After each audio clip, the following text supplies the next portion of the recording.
টিনের ঘরটা ঢালাই করে ভাবছি, তো মিস্ত্রি দেখে গেছে, তো কি কি লাগবে একবার শুধু আসি, মিস্ত্রির কাছে যাই। সামনে বাড়িতে আছে নাকি?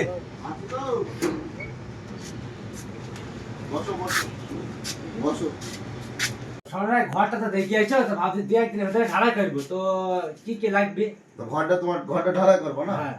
তো তুমি ঘর ঢালাই করবা, তো তোমার ওই বালি তোমার ঘরে মনে হয় 1 টিন দিলে হয়ে যাবে। তো পাথর? পাথর তোমার ওই 50 গ্রাম পাত ধরো। পাথর আর সিমেন্ট? সিমেন্ট তোমার 2 কুন্নি। আর শিক? শিক ওই 200 তো 2টো দেবো ধরো। তো তক্তা তো লাগবে তাই না? তক্তা ফক্তা দেবো না ভাই, পাট কাটি দেবো তলায়। তো বাঁশ তো লাগবে, বাঁশ কেমন কি লাগবে?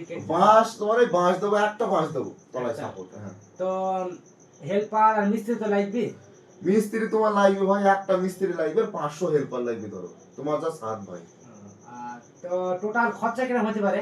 তোমার টোটাল খরচা আনুমানিক তোমার যা ঘর, তো ম্যাক্সিমাম তোমার ওই 137-38 টাকা পড়তে পারে ভাই। তো তোমরা মিস্ত্রি তো আইবা, তো খাবার কেমন দিক করতে হবে, আইটেম ফাইটেম একটু? ভাই খাবার বলতে খাবার মামার আমরা খাইনি ভাই, করোনা বিড়ি হয় না, করোনা, ওই করোনা বিড়ি ভাই 1 প্যাকেট করে দিব আমাদের এক একজনকে। হয়ে যাবে তো? হ্যাঁ, করোনা বিড়ি দিলে হয়ে যাবে আমাদের।